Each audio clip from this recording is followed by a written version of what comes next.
talaga sa mga ano doon, sa mga crew ba tawag doon? Ba anak?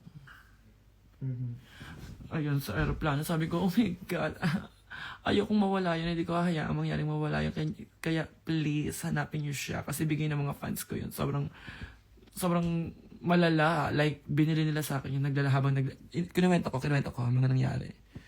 So, ayun, nahanap siya, si Kuromi ko, I love you so much. This Kuromi represent you guys, so, that's why kasama ko siya. And it's my favorite unan. Every time I sleep, yakap ko to. Everywhere I go, like here in Australia, this Kuromi represent you guys.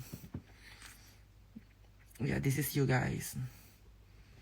Kasi binili nyo to sa akin. This Kuromi reminds me of you guys. Sir. Ay, sa ito, Andre Pasabog.